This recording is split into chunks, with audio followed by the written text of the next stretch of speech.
evening, everyone. It's really gratifying to see everybody that you all braved the weather, although it did get a little better today. Our next meetings are scheduled for Tuesday, February 10th and Tuesday, March 10th, and speakers so far to be announced. Please renew your membership. You should automatically, I know I received mine, so you should automatically receive an email from Member Planet that it's time to renew if you are already a member. You could sign up tonight at the table, or go to westsiderepublicanclub.org/join. Donations are also always welcome. As I always say, we're all volunteers. Our dues are ridiculously low, so we really need you to become a member so that we can cover our expenses of rent, and that's basically it, the rent. And other incidentals, coffee, Xeroxing, but none of us, everybody is a volunteer. And just for your information, there are special elections to be held on February 3rd in 3 districts. There's Assembly District 74, which is covers portions of the lower. It's on the agenda. This information. It covers portions of the Lower East Side, East Village, and Midtown East to fill the seat vacated by Harvey Epstein. And the Republican candidate is Joseph Foley. He's very credentialed and a good candidate. We always have good candidates. Senate District 47 covers the Upper West Side, our district here, Chelsea, Hell's Kitchen, and portions of the West Village. And that's to fill the seat vacated by Brad Hoylman Siegel. And the agenda says possible, but we have with us today Kevin O'Connell has decided to run. I'll let him speak shortly just for a couple of minutes. And then in Queens, there's Assembly District 36, and that covers most of Western and Central Astoria, neighborhoods Ditmars and Astoria Heights, and Long Island City. And that's to fill the seat vacated by Zoran Mamdani. And the candidate is to be decided. So if any of you would like to run, or any of you want to get involved in the campaigns, there are 2 ladies here taking a list of names, and you want to raise your hand, right? And where is She just stepped away. Charlotte? Charlotte stepped away. Oh, Charlotte and Deborah, and they're taking names. You can sign a list at the table on your way out if you'd like to get involved in those campaigns. I think, and Denise Lawless is handling a lot of these campaigns, the organizing for the campaigns, and including, I think she's helping out in Queens. So if any of you, if you come from Queens and would like to get involved in that race, see me and I'll give you Denise's contact information. The first timers, could you tell us your name? Yes, I'm Marcia. I thought everybody knew that. I'm first timers. This is my second time. Oh, all right. And Kevin, I'll let you speak for a couple of minutes. Yes. Don't forget to mention the cell phone. Thank you. Yes, please turn your cell phones down, put it on vibrate. Great. Thank you, Marcia, and I'll make sure I'll make this quick. We all came here to listen to Mr. Forbes, not me, but... I gave it to you. Okay, I like that attitude, see? But let me just give you a quick update. My name is Kevin O'Connell, and I have been a resident of the Upper West Side for 30 years. Now, can anyone beat that? Raise your hand. Anyone in log? See, that's good. All right, that's good. Well, I congratulate all of you, and I think that what we want to do here, and what as you'll see, my outcome of doing what I'm doing, as crazy it might be, is to keep people here in New York City and in New York State, as opposed to everyone leaving, right? I think we can all agree on that. So let me just give you a quick background on myself. I'm self-employed. I'm an independent sales agent selling data for a variety of different data and information companies. And I've been doing that for 20 years out of my apartment on the West Side. So that's point number one. I'll get back to years ago. I went to Fairfield University. Anyone familiar with Fairfield University? Yeah, so anyway, Stags and all that. So I graduated there with a BA in economics.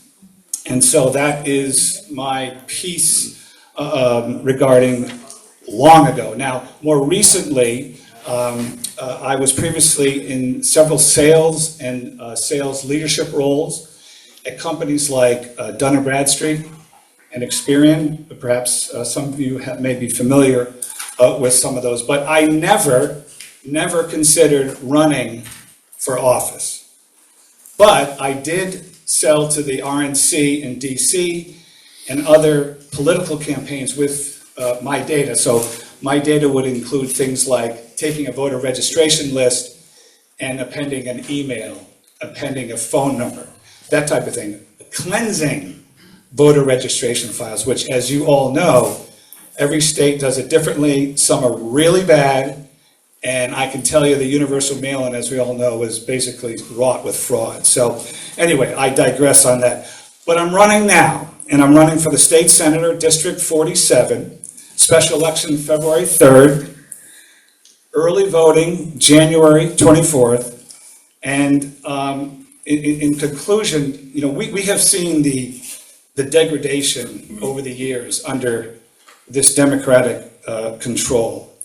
We need more Republicans in Albany, and I don't think that anyone would disagree with that, especially now that we have an anti-Semitic socialist mayor down the street. So that's what in part has driven me to put my hat in the ring. And I finally, socialism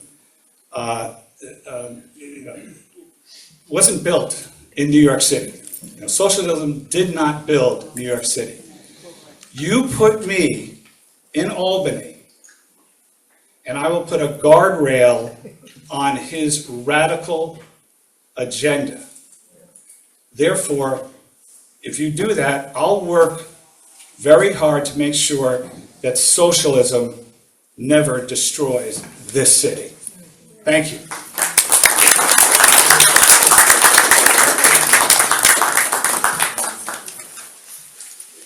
What high school did you go to? Weston High School, Connecticut. Thank you for the question. I lived in Connecticut for 5 years. All right, we are really so fortunate and happy to have Steve Forbes and Elizabeth Ames with us tonight. Going to introduce them right now, but before I just want to remind you, when we get to the Q&A, Marcia's rules apply, and that's a 30-second question. Please have a question formulated in your head when you raise your hand. If you want to use up prefer not to have comments, but if you want to use up your 30 seconds with a comment or thanking the speakers, that's up to you, but you really have to get to the point. And after the meeting, I just wanted to clarify this time. People want to socialize. We've come up with a place that everyone likes to go to Fred's, and that's at Amsterdam and 83rd Street.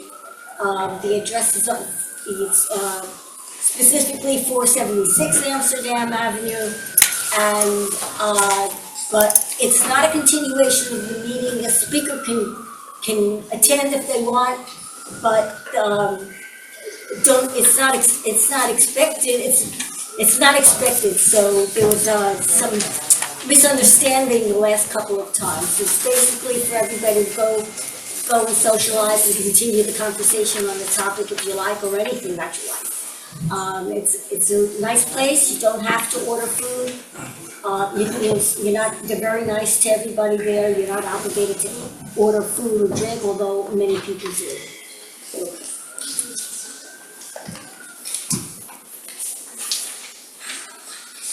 I was so happy that Steve Forbes and Elizabeth Ames immediately said yes to our invitation, for I couldn't think of a better team to start the new year with us. Their previous presentation 3 years ago being memorable. This pair is the epitome of the phrase used throughout the holiday season, radiating good cheer. Whether presenting the upside or the downside of the economy, there is always an optimistic note with good advice for improvement in the future. And after hearing our new mayor's inaugural speech, I think we could certainly use that. The year has hardly begun, yet the innovative Steve Forbes, who, as we related last time, despite Forbes magazine being a family enterprise, worked his way up from researcher to today being editor-in-chief of Forbes Media. He's prepared with advice for Washington. Memo to Trump, how to boost the economy in 2026. Cut food prices now. End Biden's backdoor farm and food tax. And Republicans can solve the healthcare crisis and win politically. He wrote this for Forbes.com. Trustee Emeritus at the Heritage Foundation, Mr. Forbes also has recently authored several articles in the New York Post with Stephen Moore, another honored guest speaker on the economy here, such as Tax Cuts Before Tariffs, Why Trump Must Put the Fragile U.S. Economy First. Since he was last here, the one-time chairman of the Board of International Broadcasting, which oversaw Radio Free Europe and Radio Liberty, has continued his wide-ranging media work, championing innovators and challenging conventional wisdom. Hosting the podcast, What's Ahead, the longtime proponent of a flat tax, personal retirement and health savings accounts, engages the world's top newsmakers, politicians, and pioneers in business and economics in conversations meant to challenge traditional conventions. He also hosts a new online series created by Elizabeth Ames and presented by ISIT.org, the education platform of the Free to Choose network, called Steve Forbes on Achievement, where he shares stories of history's greatest innovators and entrepreneurs, men and women, many largely forgotten. This advisor to many candidates over the years also was executive producer of the documentary Coolidge, Rediscovering an American President. Steve Forbes on Achievement is only his latest collaborative effort with Elizabeth Ames.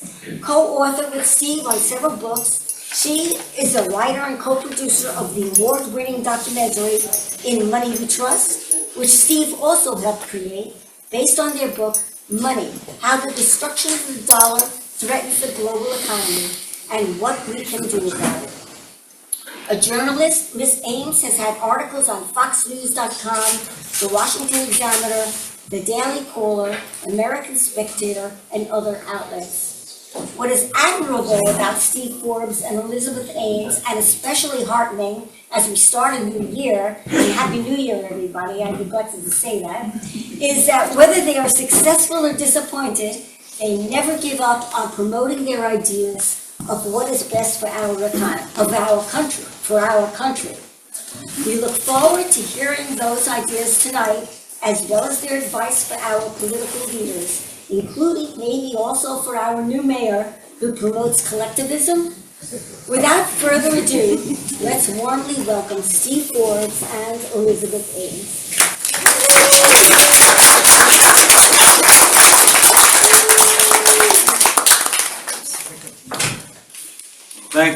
Thank you very much, Marcia, and thank all of you for coming out this evening, even though we're still very, very young in the new year. Given what's been happening overseas, given what's been happening in this town, they threw out a communist in Venezuela. And,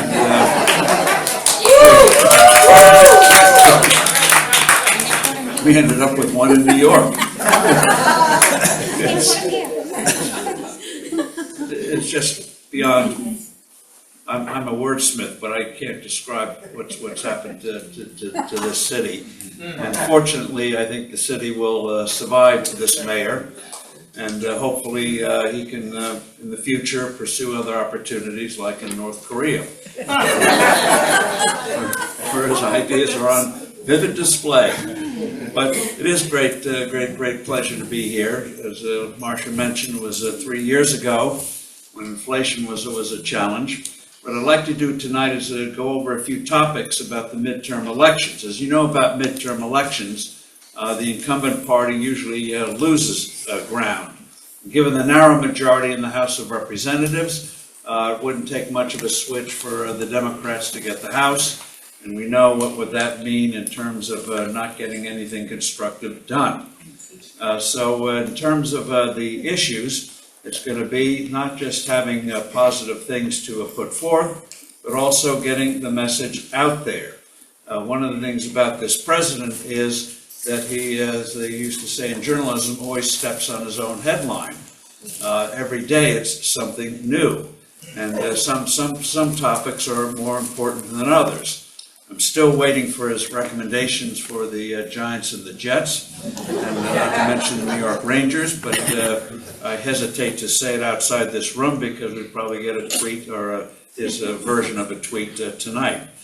But so in terms of before I get to topics like tariffs, healthcare, inflation, Federal Reserve, I have to make some comments about Venezuela.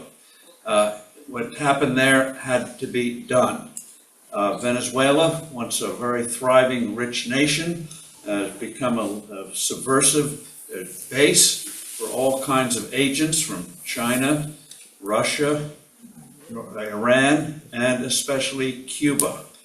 8 million people have already left the country, forced out. The very productive people didn't want to leave, but had to do so to survive. And in terms of for telling the world, I think it was given the provocations, given what's been happening in terms of their subversive activities, the rampant drug dealing, the almost thumbing the nose at the U.S., it had to be done. So in terms of restoring their energy industry, yes, that's going to take time, but the sooner the better. And so while it was a brilliant operation, militarily extraordinary, they went against the once vaunted Cuban intelligence forces, killed at least 40 of them, and we did not, looks like we suffered no fatalities. It shows, I think, the world that for all the problems we have with our military, it ain't something to be trifled with. There's still a lot of real assets there. But in terms of the post-military operations, sadly, I don't think we see the kind of preparation, being blunt, because we're among friends, that we did on the military side. I'm trying to be diplomatic. But one of the things that they have to do is not rely on the old regime. What they have to do is get elections as soon as possible. As you all know, last summer, 2024, they had an election. Mikado won that with 65-70% of the vote, but she was not allowed to take her stand-in was not allowed to take office. She had to go in hiding, and the candidate himself had to leave the country lest he lose his life in one of the prisons. So right now, what the White House should be doing right away is, first of all, demand the release of all 1,000 political prisoners right now. In terms of elections, schedule them for a few months down the road to get the transition in place, and then do what we did after in terms of going forward. One of the lessons, bad lessons learned from, just a lesson learned from the experience of Iraq over 20 years ago when we took over that country, threw out a bad guy, but then we threw out everybody else. And so there was a huge vacuum there, which led to very, very deleterious results. So what we should do with Venezuela, in addition to the elections, is do what we did with Germany and Japan after World War II. We know who the bad guys are in Venezuela, so to tag them now, they're out. but in terms of the basic bureaucracy, unless they committed crimes, they should just stay in for now. And a new government, let the new government decide what kind of trials they want to do, what kind of amnesties they want to do, and take care of the mess, the horrific mess that was being created in the last 20 some odd years. But that should be done, even though a new government might not be always to our liking. Get over it. We live in a very, I hate to use the word diverse world, but there are a couple of things, though, that we should forcefully recommend. One is keep out the International Monetary Fund as they try to rebuild that economy. Unfortunately, the IMF routinely recommends two basic policies that are like bleeding patients in the days of old. That's what physicians used to do. That got rid of the patient's suffering because it got rid of the patient bleeding them. But the IMF routinely recommends raising taxes and devaluing a currency. Well, as I'll be discussing in a few minutes, devaluing a currency, lowering its value, is the very definition of monetary inflation. So it's like ignoring germ theory when you're doing an operation. Very, very counterproductive. The other thing they should do simultaneously is do what Argentina should have done but hasn't, and that is dollarize the economy. There are already two countries in Latin America, Ecuador and El Salvador, that dollarized in the early part of this century very successfully. Even when they get left-wing governments, they can't go back to old currencies. People just won't stand for it. So get a currency there for all the flaws of the dollar. It's better than anything you would get in that country or most other countries. And when you have a semi-stable currency, that enables entrepreneurs to move forward, doing constructive things instead of trying to defend yourself from a depreciating currency. The other thing I should do is put in a low tax rate or a flat tax, single rate system. Countries like Estonia and Bulgaria did that when they left communism back in the 1990s very successfully. Singapore, Hong Kong before the handover had very low tax rates. And when you have low tax rates, you get more economic activity because people, again, can focus on productive things rather than avoiding the tax collector. And the final thing they should do, in addition to dollarizing and putting in a simple low-rate tax system, is make it easy to set up a legal business. When you look at countries around the world that have large informal economies, most often you have a case where it's very difficult to set up a legal business. You have to go through various bureaus, licenses, rampant corruption, and so you have these large informal economies. What new Venezuela should do is emulate what New Zealand does, what Denmark does, make it very easy to set up a business, a few steps, very cheap. So that way people can focus on setting up legal businesses. That means they don't have to worry about growth. It also means the government actually can collect taxes because you don't have 2 or 3 or 4 different books to avoid it. In terms of other things around the world, we can hit on that maybe in the Q&A, like Iran. Iran still is nursing the idea of going back to trying to become a nuclear power. They're still developing their missile system, and the time, I think, is now that they are facing very serious opposition. We should be doing what we did not do when they faced serious opposition, serious riots in 2009 under President Obama, and that is ignore them. We should be giving them support. We did it in Poland in the late 1980s through communications equipment, Starlink and other things, give them money to get what they need to organize around the country. They're ripe for it. And we also should, with our friends in Israel, once again, we're going to have to take out their missile production system and also make sure any nascent nuclear activity is forever buried. And then I think we get a good result. Just a word on Ukraine. Despite the propaganda coming from Moscow, the fact of the matter is, if Ukraine is given adequate weaponry, they can push the Russians back. The morale in the Russian army is terrible. The soldiers are grossly mistreated. If you're wounded, you're thrown even before your wounds heal back in the front line. Their soldiers are always shaken down by their commanders. Morale is low. You don't have to reclaim all the territory. What you just have to do is show Moscow, not just Putin, but others, especially in the Russian military, is that you're not going to be able to win a war of attrition. Once they start losing serious ground, they don't have to lose very much. They can see that their war of attrition is not going to work, and then big changes will likely come. Now, inflation. We're going to get a new head of the Fed. I don't know why, it's a little pet peeve of mine, why they call heads of organizations now chair instead of chairman, chairwoman, chairperson, chair thing. I guess that's better than calling them sofas, but anyway, we need a new chair of the Federal Reserve coming up, and it's being portrayed in the media as a test of preserving the independence of the Fed. Well, first of all, the Fed was not created in the Constitution. Last time I looked. It was a creature of Congress. And as for the president fighting the Fed, every president has had fights with the Fed. None with the flamboyance of this one, but they've had battles in the past. Probably one of the most notorious was back before any of you were born in the 1960s. That's called pandering. I tried it in politics, didn't work. Tonight. But anyway, back in the 1960s, Lyndon Johnson was president. He was a big man physically, and the war with Vietnam was picking up. His big, great society spending was on its way.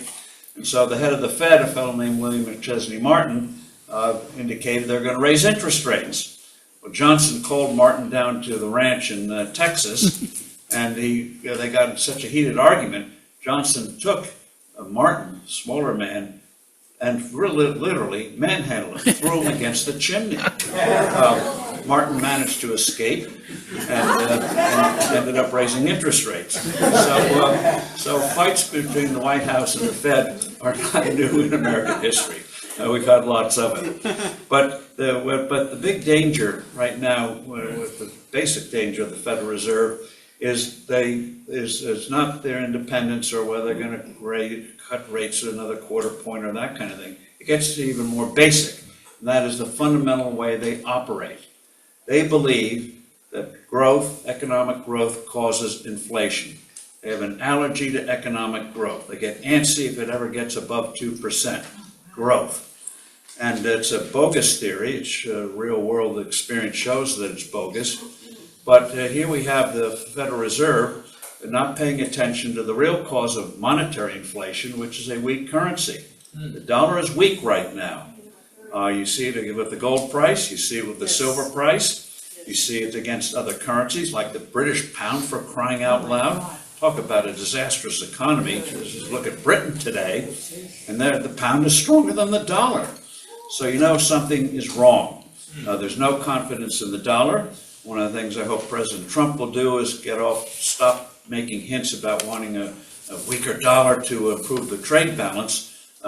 President George W. Bush tried that, and we saw where that led in 2007, 2008, 2009. Weak currencies are not a formula for success. What this gets to is there are two kinds of inflation. One is what you might call non-monetary inflation, and that is prices going up because of disruption to production, like natural disasters, or a war, or the lockdowns that we had during the COVID, during the pandemic. That'll send prices up because production is disrupted. Also can come from regulations, raise the cost of doing business. Taxes can raise the cost of doing business. You know, you put on a 10% sales tax, guess what happens to prices? It'll go up 10%. Nothing to do with a weak dollar, everything to do with the cost of the taxation. So non-monetary inflation is something that is still with us, but I think is beginning to recede. But it is, some relief is on the way.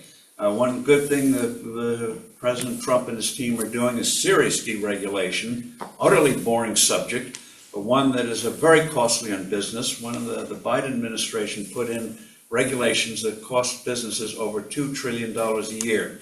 It's one little fact on manufacturing, why manufacturing took it on the chin for years. is that the average cost of regulations for a manufacturer, and that covers a whole range of activities, so you get numbers all over the place, but the average cost of regulations for manufacturing is $29,000 per employee. That's versus $5,000 to $6,000 in taxes. So the regulatory tax, you might say, far more devastating than direct taxation. So you have, and I guarantee you, China does not put regulations in its manufacturing coming to $29,000 a year. If it's $29, I'd be surprised. But the relief on the regulatory front is coming, boring though it may be. EVs you can now buy voluntarily without coercion or having been forced to give up gas-fed cars. So all that is to the good. But in terms of moving ahead on inflation, is that the danger is that not so much non-monetary inflation, but monetary inflation. Monetary inflation is what traditional kind, where you lower the value of your currency, usually by creating too much of it. Or there can be other causes as well, when people lose confidence in a currency. Money measures value in a marketplace, just like a scale measures weight, or a ruler measures length, or a scale or rulers measure length and things like that. We all know the importance of fixed weights and measures in the marketplace. When you buy a pound of cheese, you expect 16 ounces of cheese. That does not float each day. You buy a gallon of gasoline, you know it's a fixed amount. And the same is true of money. You need a stable measure of value. So imagine if the Federal Reserve was in charge of the Time Bureau and decided to float the clock. So you had 60 minutes an hour one day, 40 minutes the next one. You know, it'd be chaotic. But you get the same kind of phenomenon. Imagine baking a cake. The directions say bake the batter 30 minutes. You have to wonder, are those nominal minutes? Inflation-adjusted minutes? New York minutes, Mexican minutes, it would make the economy much, much more difficult. And it's no coincidence that since we went off the gold standard in the early 70s, the average growth rate of the United States over time has fallen by about a third. Wow. In other words, if we'd maintained our average growth rate that we did for 180 years from the 1790s and 1970s, which was through world wars, civil war, depressions, all sorts of things, we had the highest growth rates in human history on average. If we'd maintained that 180-year average, typical household today would have $40,000 to $50,000 more income. That's what happens over time when you can't trust the currency and get the kind of productive investment that you get when you have something you can trust. So in terms of the inflation front, we're going to get some relief on the non-monetary side, but unfortunately we may get monetary inflation coming up again. I don't know how the crisis will happen, but when gold goes from almost doubles in the last 2.5 years, that's a sign something's going to happen unless they take corrective measures, which would be starting with the President and the Treasury Secretary saying, we want a stable dollar. We're not going to make the same mistake that President Bush made, or that President Nixon made, or that President Carter made, thinking you cheapen your money, you can get some quick, easy growth. Doesn't work in the real world. Okay, tariffs. Be blunt here. Tariff is a tax. And by definition, taxes hurt growth. Now, the American economy is doing okay, but it would have done much better, especially in manufacturing. Manufacturing has not done very well in the past year as the service sector. Tariff is a tax. Think of it as a wedge. Let's just take a hypothetical example. Let's say somebody makes $20 an hour, no taxes, wants to buy an item for $100. Well, that means the person has to work 5 hours, get the $20 to buy that item. 5 hours of work to get the item. Now let's say you have a 50% tax, so instead of earning $20 an hour, the person earns $10 an hour. You know they're going to have to work 10 hours to get that item. So tariff is a wedge. The reason it hasn't been more harmful is that there have been numerous exemptions, as you know. Rates have been reduced, and so it's been, as they use the word, ameliorated somewhat. But the fact of the matter, but also though, one of the things that's going to have President Trump furious, but it'll be actually good for him and the economy, is the Supreme Court is going to rule that the tariffs imposed by executive order are unconstitutional. Reason is, since tariff is a tax, since these tariffs are not imposed as a temporary measure, when Nixon did his price controls in 1971, he put on tariffs, but it was just for a few months. That you can do by executive order, but these permanent ones, no. So what the Supreme Court will rule is that over half the tariffs that have been imposed will go by the boards.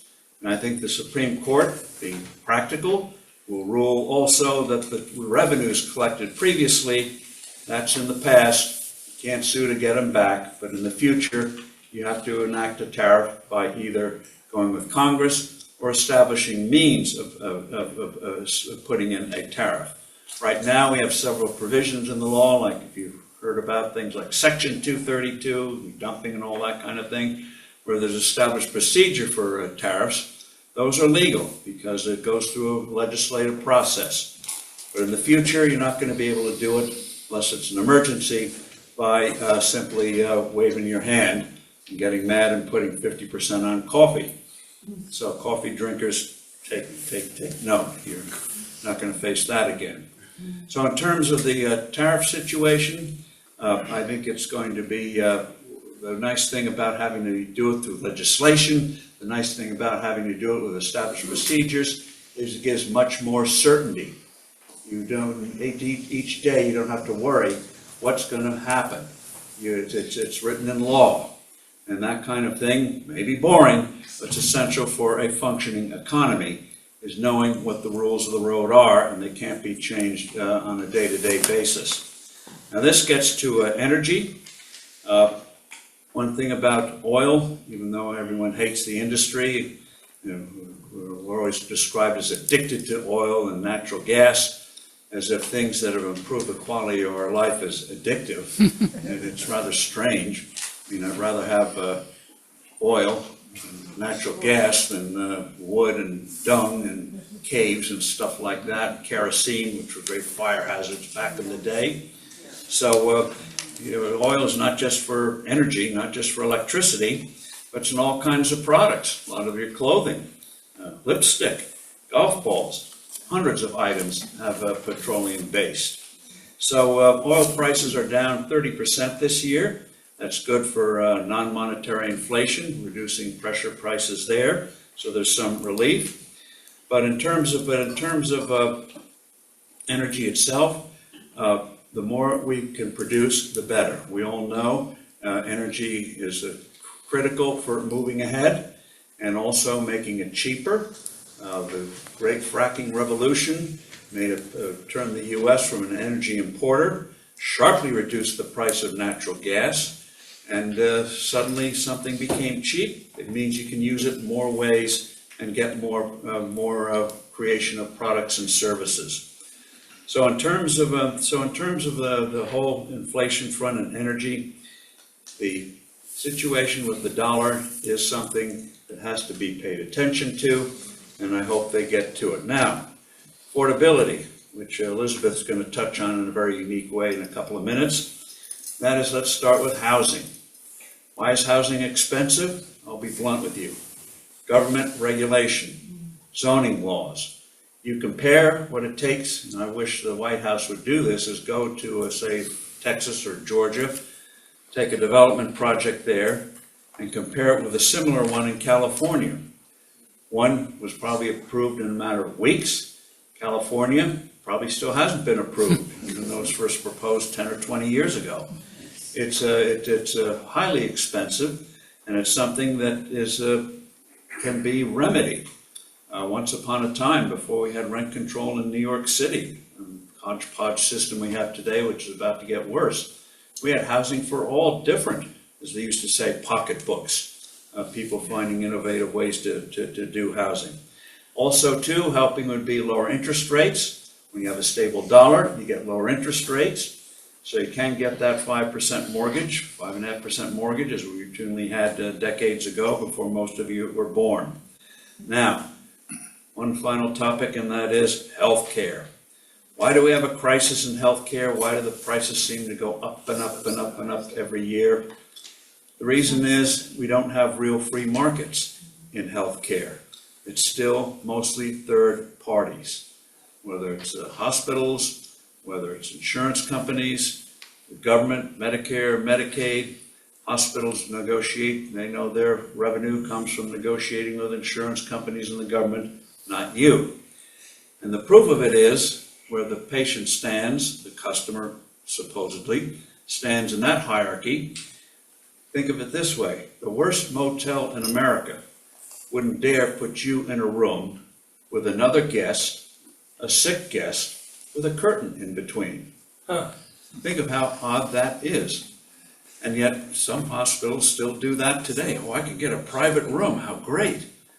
In days of old, when they had these inns where they put 20 people in a bed, civilization advanced and you could have a private room. Still struggling to get that in healthcare. And in pricing, several years ago, a fellow I knew had a heart condition, so he goes to the cardiologist. And one of the things the cardiologist recommends is what is called a nuclear stress test. They put some liquid in, whatever, but anyway, the guy in all innocence asked, what's the stress test, nuclear stress test going to cost? Doc says, I have no idea. Insurance will probably cover it. Don't worry about it. This guy, being an entrepreneur, decided to dig into it, put a team together, and got the prices, very difficult, of the process in 25 different hospitals and clinics in the New England area. And the prices ranged from $1,450 to $7,300. Same test, no difference in how you did the test, massive price differences, and you see that all the time. So, what's to be done? The ultimate answer is the push for more patient control of the dollar. It starts by transparency on pricing. If you still go to many clinics or docs or hospitals today and ask what something costs in advance, you're going to get often a very strange look. What's it to you? Why do you want to know? What's going on here? And the other thing, though, is getting patient control is the key thing is removing barriers on health savings accounts, both in what the caps that you can put in, the money you can put in, tax-free, what you can cover. Now, a lot of times with your HSA, you can now use telemedicine, but there's still restrictions. Those kind of restrictions should be removed. You should be able, with an HSA or an HSA kind of thing, be able to buy your own health insurance. So the employer puts the money in, you determine what policy you want to meet your particular needs. Another thing is you should be able to buy an HSA alone. Right now, if you want a health savings account, you have to have an insurance policy attached to it. Ridiculous. Do away with it. I talked about price transparency. If you want to see what the future should look like, go online and look at the thing called, an institution called the Surgery Center of Oklahoma. They do all sorts of shoulder and knees and all that kind of stuff. They don't take insurance. Say, uh-oh. They post all their prices online, everything. And if the price goes above, cost goes above, the surgery goes above what they quote you, they eat the remainder. So you know what your liability is from the start. And as a result, amazingly, the cost of operation there, and they have board certified surgeons, their outcomes are as good as, better than local hospitals, 30% of what a normal hospital would charge. That's what happens when you have patient control and knowing that you can't pass it on to a third party. You get the kind of efficiencies and productivity. When people talk about cuts in healthcare, you think, I'm going to lose something. Whereas in a normal market, you think with productivity, you'll get more for less. And it may be easier for breakthroughs. Another thing to look at is a thing called sesame.com, sort of like Priceline. You can go on. It's not too big in this part of the world, but it's big in areas like Kansas and others, where they'll have like a sale. Knee examination on Friday, 50% off, and things like that. The reason that you're starting to see these kinds of things is that now that with most employers now having high deductibles, people now are paying more out of pocket. That's a source of aggravation, more out of pocket. So you want to know what am I getting? How is this a good deal for me? And so I think that's what the future is going to be. Right now, it costs a family policy average is $27,000 for a family. 27,000. 10 or 13,000, and because the employer usually covers most of it.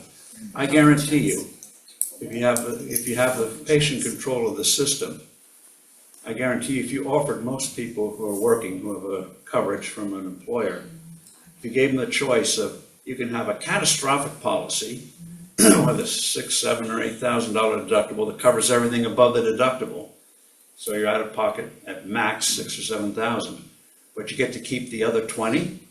You know what they would go with. They would not, and that 27,000 is counted as part of your compensation, even though in a normal functioning market, it would cost a fraction of that, and you would be in control and not at the mercy of a third party, second guessing what doctors recommend.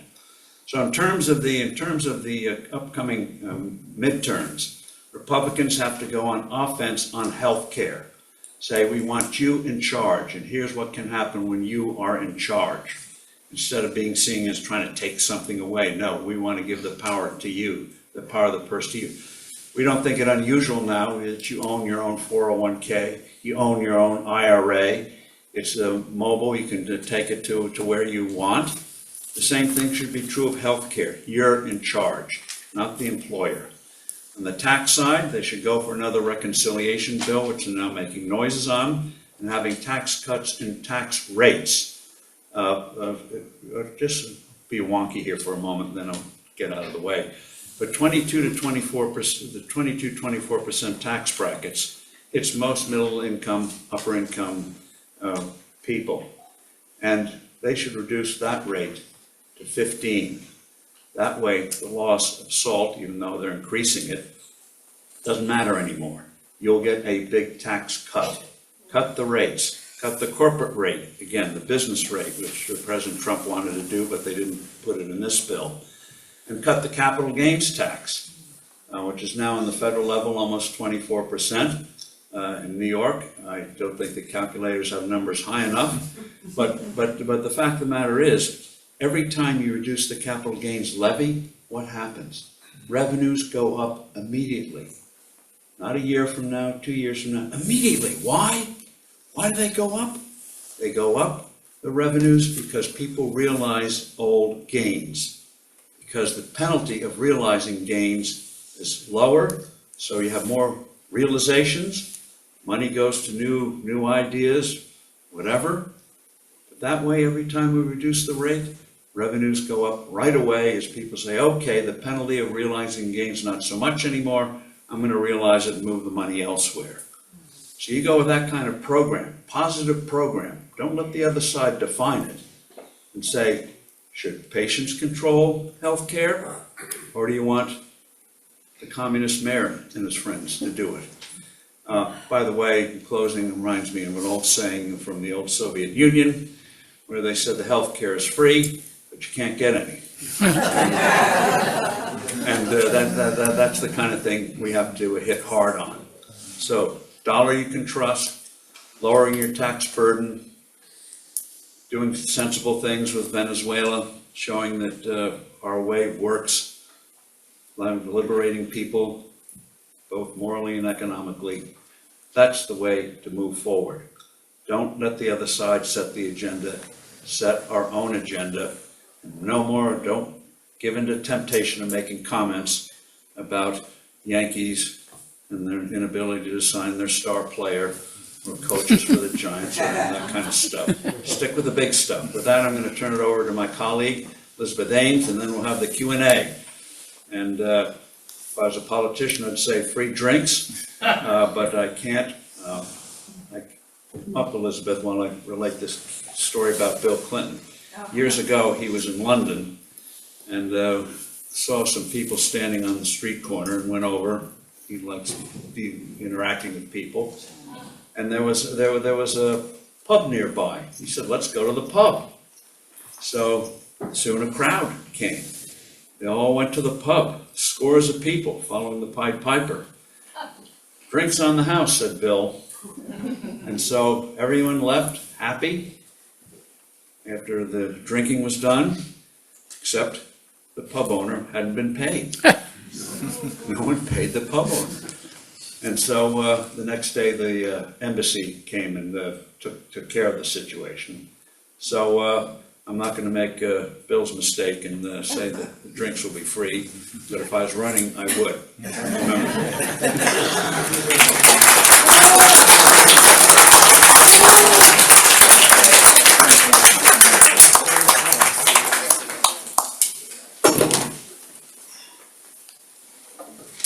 Well, that was pretty great, wasn't it? Yes.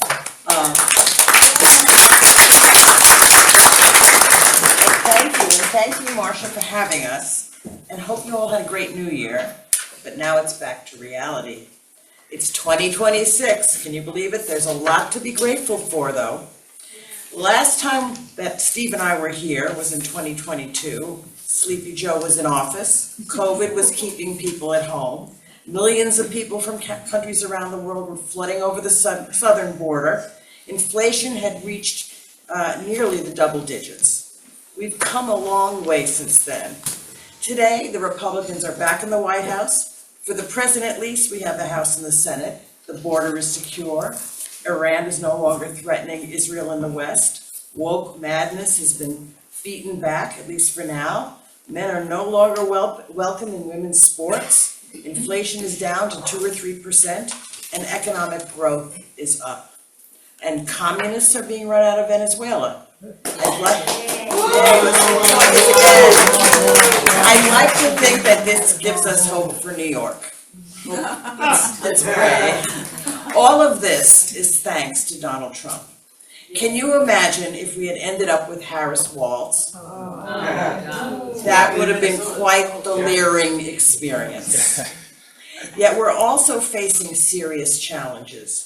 They include the election of a hardcore communist and anti-Semite, Zoran Mandani, to the position of mayor of New York City, and the de facto leader of the Democratic Party. And if he isn't stopped, his ugly extremism could well spread beyond deep blue New York City to the state and possibly beyond. And there are many reasons why this 32-year-old with almost no work experience was able to win the election. You're probably familiar with with most of them, and they include the ranked choice voting system, the weakness of Eric Adams and Andrew Cuomo as candidates. I mean, did anyone really want to see COVID Cuomo return to elective office? I don't think so. No, voters were looking for a new face, pure and simple. Mamdani filled the vacuum. But many... let me point out something important.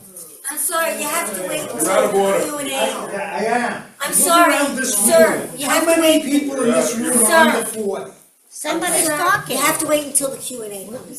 We'll get to that later, but let's move on for a moment. Okay, but many believe that the biggest factor was Mamdani's promise to end the affordability crisis. And a similar message has also helped Democrats win governorships in both New Jersey and Virginia. So is there an affordability crisis? And if so, what's really causing it? And there's a lot of debate on this question, and the answers that you hear depend on the cable channel that you watch. The reality is that the rate of inflation has been dramatically reduced since the Biden years. Yet the prices of many goods and services are still high. And this is especially painful in New York City, where prices have always been high relative to the rest of the nation. Zoran Mamdani and the Democrats blame capitalism, and the GOP more accurately blames blue state policies like high taxes and overregulation. But there's one factor that gets almost no attention from either side, and that is the decline in the value of the dollar. In other words, what Steve was saying, monetary inflation. Many people today think monetary inflation started under Joe Biden. The truth is that it accelerated under Biden, but it's been going on for more than 50 years, and both parties are responsible. Our book, which we came out with a few years ago, and this is the paperback, in case you feel like reading it. Inflation, what it is, why it's bad, and how to fix it, which we co-authored with monetary scholar Nathan Lewis. We make the point that even the so-called experts don't always understand inflation. For example, they often say, and you hear this on television all the time, it's due to too many dollars chasing too few goods. And that's not exactly true. Monetary inflation is when money loses value, pure and simple. This can happen for any number of reasons, but the end result is that the supply of currency exceeds the demand for it. When the supply of anything exceeds the demand for it, what happens? The value declines. When the value of the dollar goes down, prices go up. For the last 5 decades, that has been the story of the dollar. As most of you know, gold, whose value over time does not much change, is the foremost barometer of the value of the dollar. Before 1971, the value of the dollar was defined as $35 per ounce of gold. We were under a fixed exchange rate system, which means our currency had a fixed value. Then Richard Nixon, God bless him, ended this system by taking the dollar off the gold standard. What happened? You had the 1970s great inflation. Over ensuing decades, the value of our money decreased as various administrations engaged in money printing to pay for larger and larger government. Which brings us to 2026. The gold prices hit an astonishing and unprecedented $4,500 an ounce. In a little over 5 decades, the dollar has lost more than 90% of its value, and almost that much of a loss in purchasing power. That is the real affordability crisis. Yes, it is true that things like taxes, regulations, and COVID market disruptions have helped hike prices, but as Steve has explained, that is non-monetary inflation.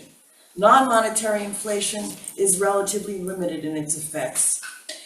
It's not a systemic phenomenon. When the taxes, regulations, and market disruptions are removed, prices come down at least somewhat.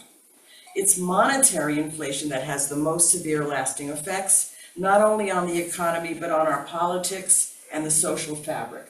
Monetary inflation is what caused the great inflation of the 1970s, the historic hyperinflations in the 1920s in Weimar Germany, and the hyperinflations that have created major crises in places like South America and the Middle East today. The long-term slide in the dollar is the real reason behind the crisis in affordable housing. It's why young people can't afford the homes that their parents did 20 years ago, just 20 years ago, because their money is worth less and doesn't go as far. Monetary inflation is why basically the same house priced at $650,000 in the early 2000s goes for generally around $1 million or more in 2026. The value of your money has decreased. That is what really has happened. Inflation is also the reason behind those high interest rates. During the great inflation of the 1970s and early 80s, when inflation reached nearly 15%, interest rates got into the double digits. Countries with the highest inflation rates, and you can look online at tradingeconomics.com, it's a great site. Countries with the highest inflation rates have the highest interest rates. That really makes sense. When money is sliding, lenders hike interest rates so that they get repaid in the full value of their loan, because the money goes down and you're not getting the real value of what you lent out back. Of course, not all of today's affordability crisis is due to monetary inflation, as Steve pointed out. Thankfully, Donald Trump's pro-market policies like drill baby drill have begun to address some of the non-monetary factors, and energy prices have come down, and we should soon see price drops in a range of products that rely on fossil fuels, from packaging to household goods to pharmaceuticals. However, the fact remains that our dollars are worth much less than they were just in 2020, when gold was around $1,900 an ounce. That's one reason why prices haven't gone down as much as many were hoping, and people are crying about unaffordability. And as Steve has said, we may see more inflation because there's a lag time between the increase in the gold price and it hitting the market as inflation.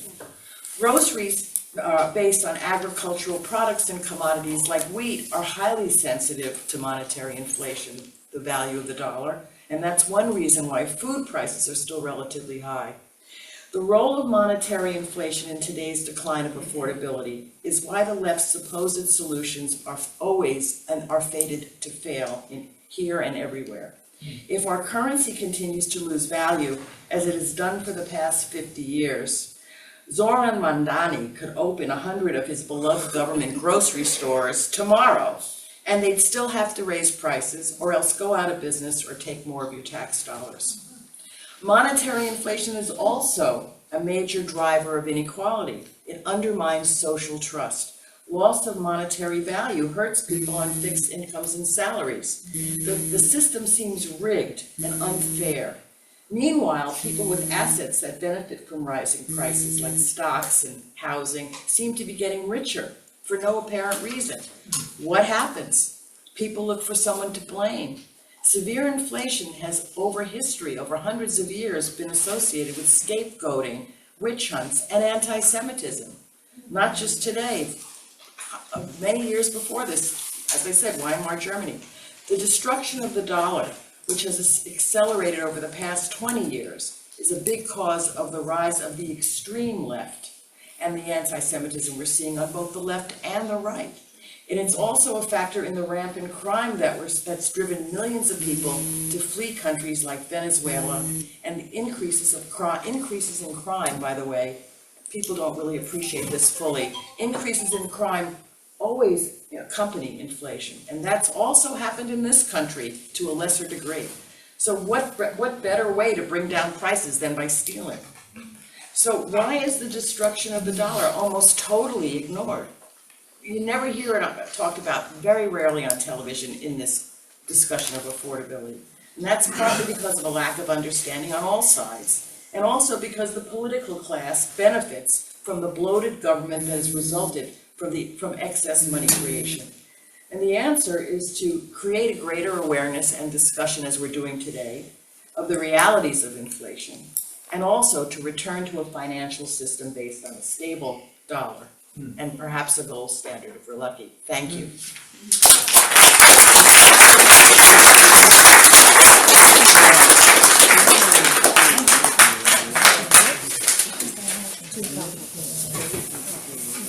Thank you.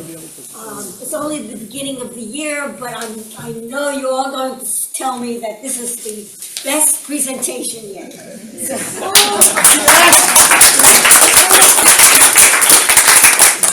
All right, we'll take some questions. Tell us, Tell us which speaker you're directing your question to, and we'll go ahead. Yes, back there. I'm sorry. Oh, AMG, already from my, also as an activist, also the previous pastor. So another thing we talk about, we discuss about is like, all like the why crime keep going up in MHC is like retail theft. Like, oh, I'm sorry. The only way is like how to stop it all the inner cities, like how like retail theft and other part of crime, because you see on news like recently over like since 2022, we've been always here like retail theft, over fraud, all this, all that, because of the rising crime, like, or because of Como said, all say cash and bail, they've been downplay us. Like, how do we put it that and let Como to not allow to get prevented from happening? And then how to keep crime down. No.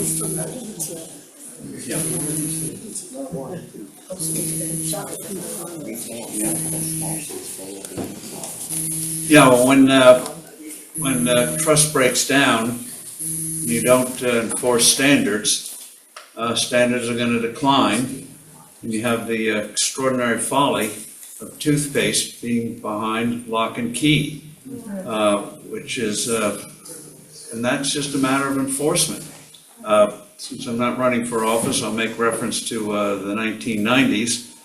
As you know, in the 70s and much of the 80s, New York was hit with very high crime rates, murder rates, and they finally enacted what was called the broken window theory.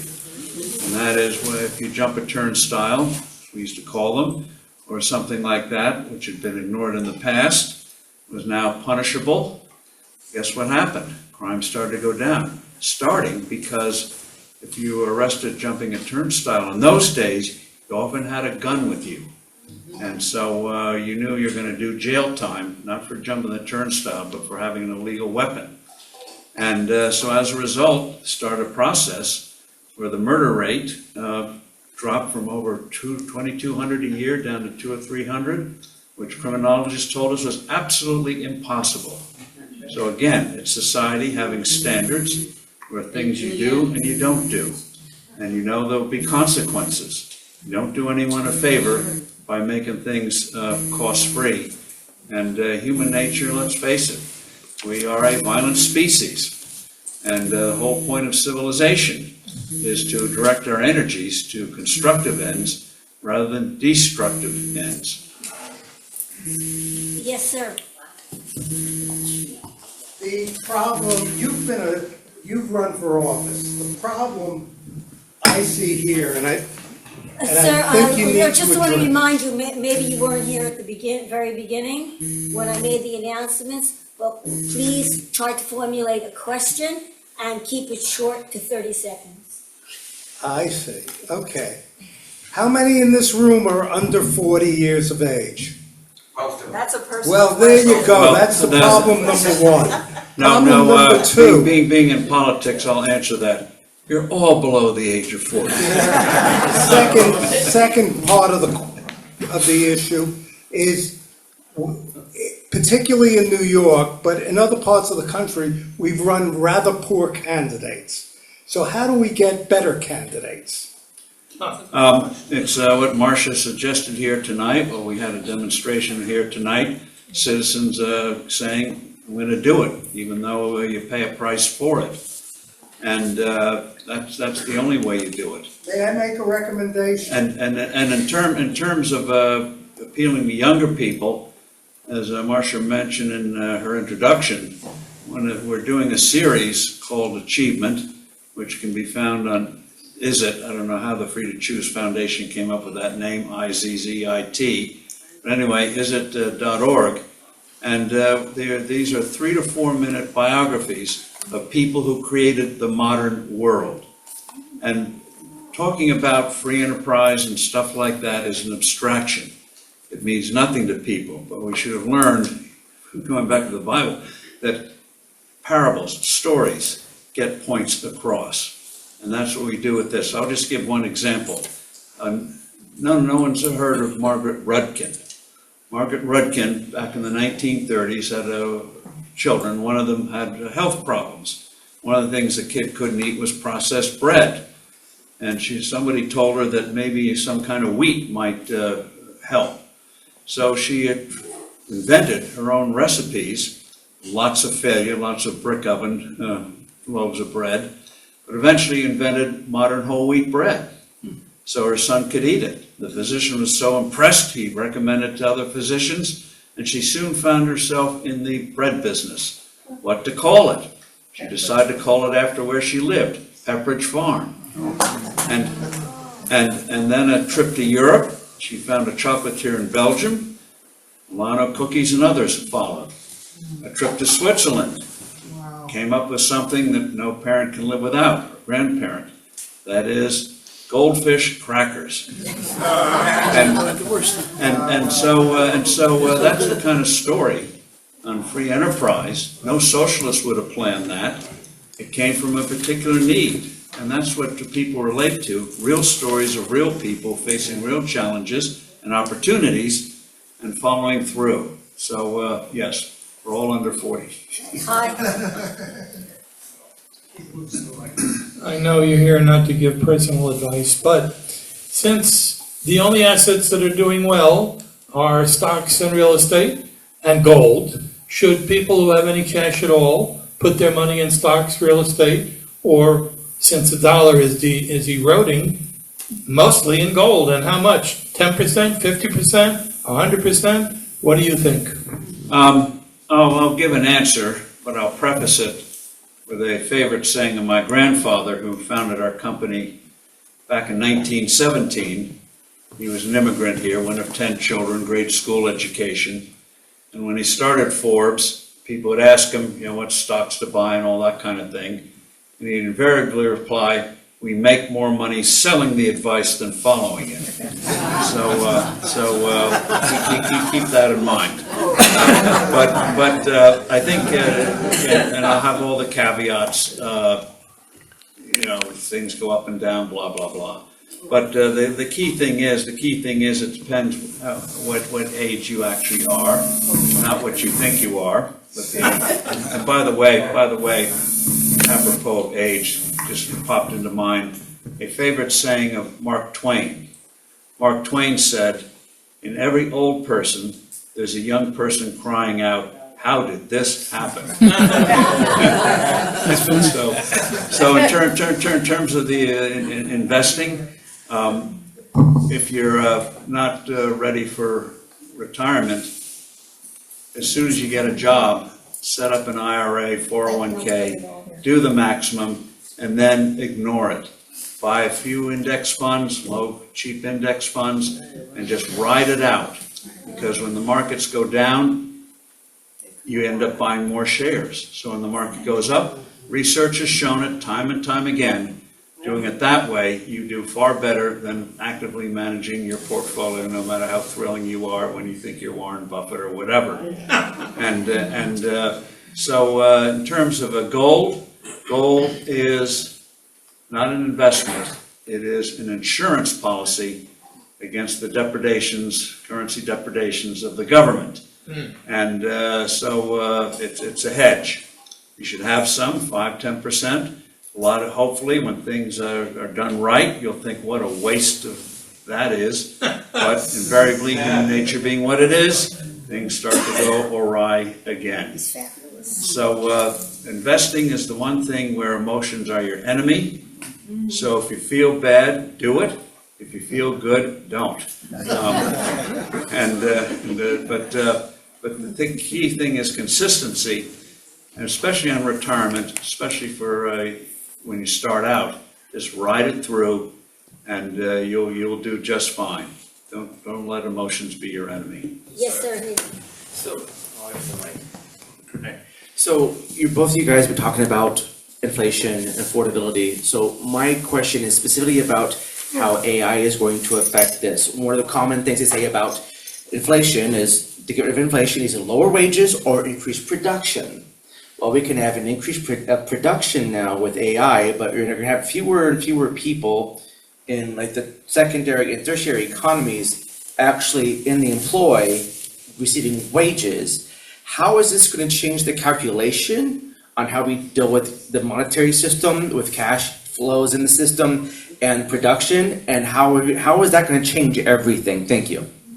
Well, in terms of artificial intelligence, first of all, the person who came up with that appellation should be spanked. Artificial intelligence sounds very forbidding, and as a friend of mine said, Mark Millsy said, we don't call airplanes artificial birds. We don't call automobiles artificial horses.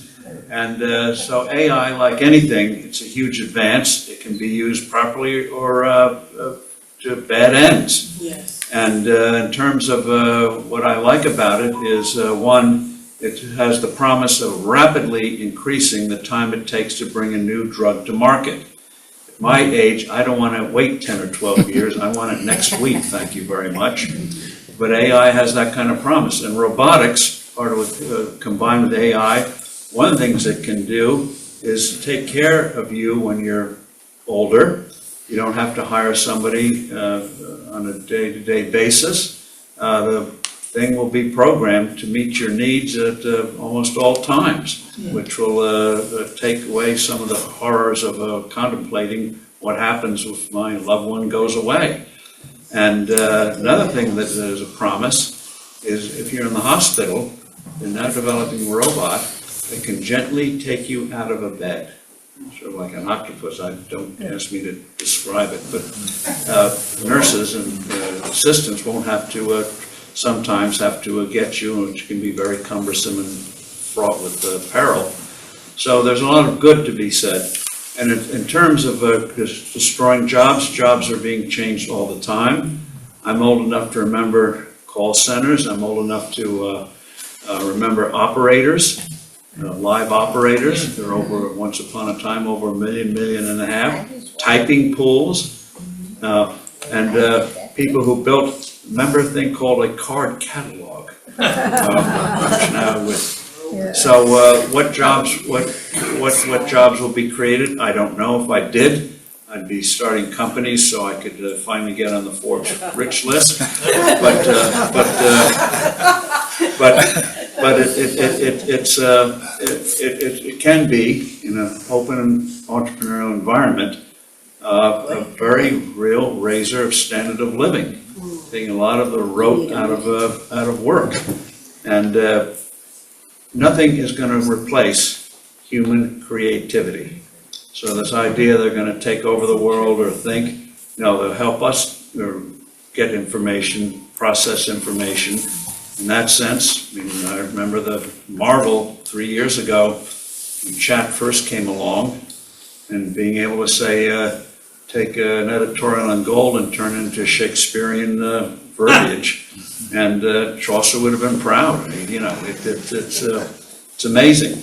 So yes, downsides there always are, but mostly I think it's going to be a positive. And in terms of the currency, you will see digital currencies, but the key thing is not from the government. I don't want the government knowing what you do each and every day. No. So if the Fed wants a digital currency, yes. No. No. I want to preface my remark by saying 30 years ago this month, I was in New Hampshire promoting your candidacy. But I wish you'd been there longer. Thank you. the argument in favor of tariffs is that they will bring back manufacturing jobs or want to deindustrialization. What do you think of that argument? And if you reject it, what would you do to bring back manufacturing jobs? In terms of manufacturing, we did lose some jobs overseas, but the biggest villain was the regulation that I referred to. For some reason, in the last 25 years, we crushed manufacturers with regulations. It's almost like they're Dickensian dens instead of the marvels at USC operating today. And so the deregulation will help. The reducing of the tax rates will help. I think you will see a renaissance of manufacturing in areas we can't even imagine today. And in terms of trade abuses, we should take a cue instead of a sweeping tariff, what Ronald Reagan did in the early 80s. He put tariffs on automobiles, he put tariffs on motorcycles, and but it was laser focused, specific needs, specific abuse, specific solution. And when the Japanese started to build facilities here, off the restrictions came. He did it in the late 1980s on early days of microchips. So you deal with specific problems in specific ways. One of the things we did after World War II, until 15 years ago or 20 years ago, was reducing trade barriers. You look at the average tariff in this country after the war, Second World War, and what it was till recently, it had come down very, very sharply. So the key is reducing barriers and not artificially sending stuff overseas. I mean, we closed down perfectly good coal-fired plants with some technology wouldn't be spewing bad stuff in the air. So we shut them down. China is building them almost on a daily basis. And now they promise by 2050 that they'll reduce their emissions. Yeah, you can bet on that, not. So in terms of manufacturing, a lot of it was self-inflicted, and where there are abuses, deal with the specifics rather than a sweep. Yes, sir, here I did. Thank you. A pleasure meeting you and listening to your presentation. So I have many questions, but I believe they are very important. So the possession of the petrol in Venezuela doesn't help protect the petrodollar because you have the BRICS, and also it will help also against the inflation, because if we reduce the cost of the oil, then like everything gonna work better. This is one. And do you think also China will attack Taiwan, and then they will have possession of the semiconductor that will affect also our production and technology? Third thing is about cryptocurrency. I support what you said about against the CDBC controlled digital monetary. But just today, the DOJ sold some of the Bitcoin, and the promise was nobody gonna touch the Bitcoin, and it's gonna be like cryptocurrency reserve. Well, in terms of Taiwan, first of all, thankfully, Taiwan has a very mountainous country. The mountains overlook the beaches. So even if you make a landing there, if you have the proper weaponry, you can inflict a large amount of damage. And getting across 90 miles is no easy task. You read what it took to go across, 30, 40 miles in Normandy in 1944. So it's no easy task. So how do we make sure that doesn't happen? One is having credibility in the world, which I think Venezuela at least initially helps. And the other thing is with the Navy is not build President Trump's new fancy battleship, but instead go all out on submarines. Submarines can sink amphibious ships. Submarines can disrupt China. Starting on the first page. They're still very heavily dependent on imports. Where's China weak? It's weak in energy. And in terms of submarines, we're still far ahead in the technology. They're striving to catch up, but we've got to stay ahead. So that's the way to prevent, I think, an attack on Taiwan. But we can't take it for granted, and we can't give off signals that maybe, hey, we don't mind if we're not going to do anything if you do anything there. That's what led to the invasion of Ukraine, the big one in February of 2022. It's amazing, 4 years now, and that war is still going on. Again, give the Ukrainians what they need and they'll do the job. In terms of your question on the petrodollar, Venezuelan crude is heavy crude, and we have the refineries to do it. Most countries don't. So I don't worry about increased Venezuelan production destroying the oil industry at all. And in terms of the output, the more we have, the better. Because when you produce something, you have what they call the learning curve, and you get better and better at it. One little addendum to that, nuclear power, after 3 Mile Island, any advance in technology, the learning curve stopped. Couldn't do it anymore. Had to go through months of regulations to make any change. It's been calculated that if nuclear energy in this country had done the normal learning curve over the decades, the cost of nuclear power today would be 10% of what it is now. That's what happens when you don't get the constant improvement that comes from doing things on a day-to-day basis, seeing how things can be improved. It's ongoing in a free market economy.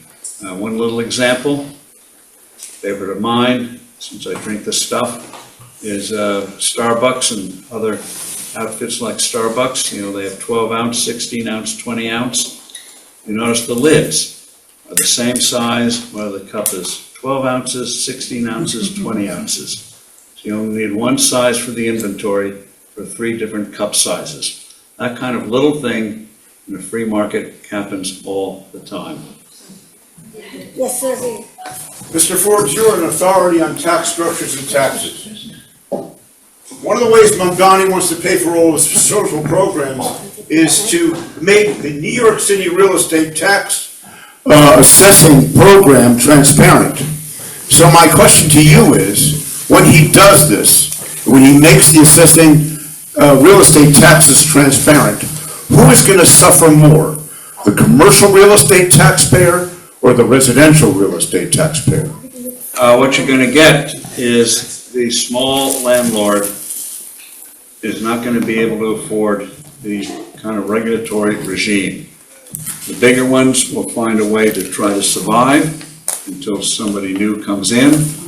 But ran across a couple of landlords, and not big, 50, 60 units. They may not survive. What about the individual co-op or condo owner? Are they gonna suffer? You bet. Anyone with money is going to pay, one way or the other. And that's why I think it's going to come to a crashing ruin if he follows through on this. Just the uncertainty. And one of the things you have to keep in mind about wealth, we tend to think of wealth as physical things. Some of you maybe remember Scrooge McDuck, and the Disney character, and his money bin, a pile of jewelry and coins and bills and all that kind of stuff. They tend to think of wealth as physical assets. You just go in the money bin and shovel it out. They don't realize most wealth is the value of an asset. And if you have a hostile environment where you don't maintain the asset, its value disappears. Intangible, disappears. And so it'll be a wealth destroyer. And there are wonderful calculations. When money moves, people move, but put that aside. At least we're not like North Korea, which will shoot you if you try to leave here. They just try to tax you if you leave, which they do already. California pioneered that. But those who are the least able to defend themselves are the ones who are going to get hurt the most. And so politics will be rife. And it's going to bring out, this kind of thing brings out the worst in everyone. It's not going to be pleasant. Two more questions, one on this side of the room. Yeah. Hi, does cryptocurrency like represent a form of de facto money printing to you? Does cryptocurrency represent a de facto money? The Bitcoin was invented as a high-tech cry for help from the depredations of government. And so the reason it doesn't work as money yet is that it's unstable in value. Imagine if you'd taken out 6 years ago a mortgage denominated in Bitcoin, pick a number, 250,000, you owe the bank several million today. You made all your monthly payments. And they're inventing some, they call them tether value, whatever, that are tied to specific assets, but you still have problems of credibility, transparency, and but a time will come when there will be cryptocurrency that people will start to use for transactions. And then you're going to see a real battle between governments and these other forms of transactions, and that what the real threat to the government will be is that their monopoly on the currency will be broken if enough people in a free market. And there have been plenty of examples in the past, not on that obviously, but on technology forcing change. I'm old enough to remember back in the early 70s, the interest banks could pay on CDs was regulated, called Regulation Q, relic of the Great Depression. And it was always less than the market rate. It was a gift to the banks. Then technology comes along and invents money funds, where for $500,000 or whatever, you could buy into a fund. You get the same rate as somebody who has $100,000 or $1 million CD, or close to it. Technology forced the scrapping of Regulation Q, and banks started to pay market rates on CDs, or what. Now the manipulator now, of course, the Federal Reserve, but that's another subject for another time. Okay, one last question, fellow back there. Hi, Mr. Forbes. Just want to thank you and your colleague for taking the time to speak with us today. A pleasure. Thank you. You both talked a lot about inflation, and as a younger person kind of looking at ways to kind of store, I guess, what I hope to be as wealth one day, I was just curious about your thoughts on the kind of concentration of wealth now, especially the shift towards private credit in the equities markets, and how lower growth stocks are now not kind of coming to the market more mature, and there's less growth capture for younger people. You can't buy Netflix at $7 a share these days as you used to do kind of back when these companies needed public funding. You bring up a very important point, and that is, why is it there are few listed companies today, even though the U.S. economy is much bigger, than you had 15, 20, 25 years ago? And the answer is the regulations of going public are so onerous that most investors find, funders find, that it's just best to hold on. So you don't get a Google at a handful of dollars. You don't get Amazon at a handful of dollars. It's when most of these IPOs are companies that are mature, like Elon Musk, SpaceX. You couldn't buy that 10 years ago, which you would have loved to do. So the key, one of the things I hope the new head of the SEC, Securities and Exchange Commission, does, and Congress, is remove some of the idiocies of laws that we passed after the crisis of 2008, 2009, and make it easier again to have public offerings. As for private credit, one of the things that regulation has done is to make it very difficult for banks to lend. They do lend, but the regs, again, favor the big guys because they can cope with it. But once upon a time, the biggest source of money for startups in this country was the local bank. And today that would be impossible because you have to paper everything 6 ways to Sunday. One of the downers of the new year is going to be there's about $1 trillion of commercial real estate that has to be refinanced this year. 5 trillion. Pick a number. And but everyone knows that you're going to pay a higher rate, but even worse, say you had a $50 million loan, we'll renew it at twice the rate, but only give you $40 million. The terms, so that's going to be a real crisis. But that was government created. And one reason why you have the rise of private credit is because of the restrictions on the banking industry. And so we're going to have challenges there. So these people who love regulation just never have to live with the consequences, and it's ultimately becomes a power grab. But yeah, so socialists.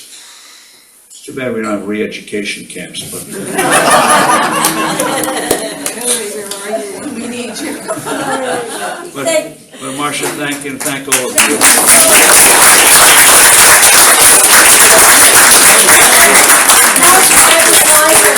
All were well, and we'll see you in February. Thank you. Thank you. And this was a wonderful start to a good year. I wish you all a healthy, happy, good year. Don't have long conversation. Everybody signing for Kevin. Please come to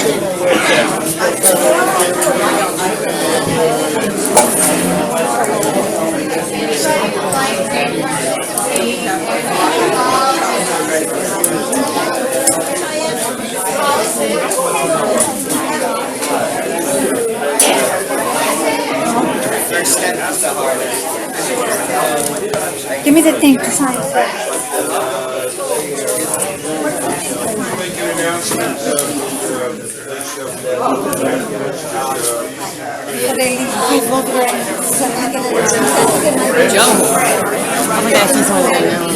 How are you? Oh, I love your necklace. Thank you, David. Did you excuse me, you get the camera. It's so beautiful. So beautiful. Excuse me. I'm not sure. Oh, that's all.